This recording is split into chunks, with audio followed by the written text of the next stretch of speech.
मला असं वाटतं की नाशिक फर्स्ट आणि आपला ट्रॅफिक पार्कचा जो प्रोजेक्ट आहे चांगला उपक्रम आहे नाशिक शहरासाठी आणि आपल्या स्टुडंट्ससाठी. ट्रॅफिक आणि ट्रॅफिक सेन्स आणि कळणं हे खूप अत्यावश्यक आहे. मी इनफॅक्ट जेव्हा ते पहिल्या भेटीला आले होते तेव्हा म्हटलं होतं की याचं मॉडेल अपग्रेडेशन करावं, की ज्यांचं लायसन्स संपलेलं आहे RTO सोबत, कारण आता आपण बघताय नाशिक शहर मोठं होतं आहे, ट्रॅफिकच्या अनेक समस्या आणि त्यामुळे ट्रॅफिक सेन्स असणं खूप गरजेचं आहे. जसं मी आल्यानंतर आपल्याला सांगितलं की लेफ्ट फ्री झाला पाहिजे, लेफ्ट टर्न हा फ्री झाला पाहिजे. तो बऱ्याचदा आता ट्रॅफिकमुळे आपण बघतोय की लेफ्ट टर्न आपल्याला फ्री नसतो. काही नॉर्म्स जे आहेत ते आपल्याला फॉलो करायला लागतील. आणि मला असं वाटतं की गेले 30-40 वर्षापासून इंडस्ट्रीमध्ये हे नाशिककर आहेत ते योगदान देत होते आणि नंतर त्यांनी ट्रॅफिक पार्क उभारायचा किंवा त्याला सपोर्ट करायचा, एक चांगली ॲक्टिव्हिटी करायची म्हणून घेतली. स्थानिक लोकप्रतिनिधींनी ज्यावेळेस महासभेत आक्षेप घेतला, माझी महापौर म्हणून एक भूमिका आहे की जर सिनियर लोकप्रतिनिधी आणि इतर लोक त्यावरती आक्षेप घेत असतील तर त्याचा एक कॉग्निझन्स घेतला पाहिजे.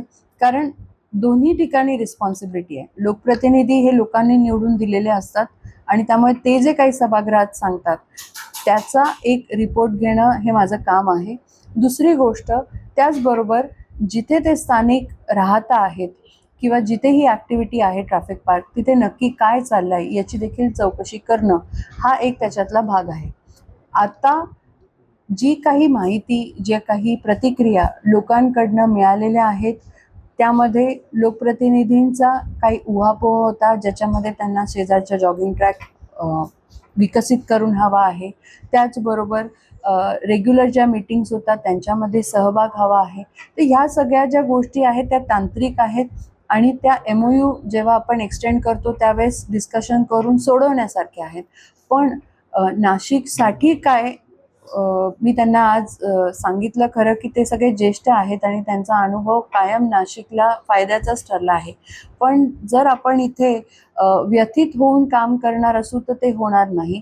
कुठल्याही ॲलिगेशनला व्यथित होणं हे उत्तर नसतं. आपण प्रत्येक गोष्टीला जर तुम्ही चांगल्या गोष्टीला प्राधान्य देत असाल तर मला असं वाटतं काही निगेटिव्हिटी सोडून द्यावी लागते आणि आपलं काम करत राहावं लागतं.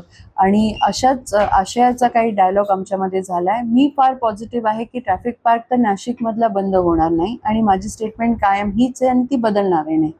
हां, मॅनेजमेंट कोण करतं आहे किंवा यांनी सकारात्मक भूमिका घ्यावी हीच माझी इच्छा आहे. आणि याच्यात जे काही बदल लोकप्रतिनिधींना सुचवायचे आहेत त्याचा अंतर्भाव जर मिळून करता आला तर नक्कीच याच्यातनं सुवर्ण मध्य काढता येईल. आज पण मी पॉझिटिव्ह आहे आणि ट्रॅफिक पार्क नाशिकचा जो आहे तो बंद होऊ देणार नाही. शेवटी Nashik has to be first.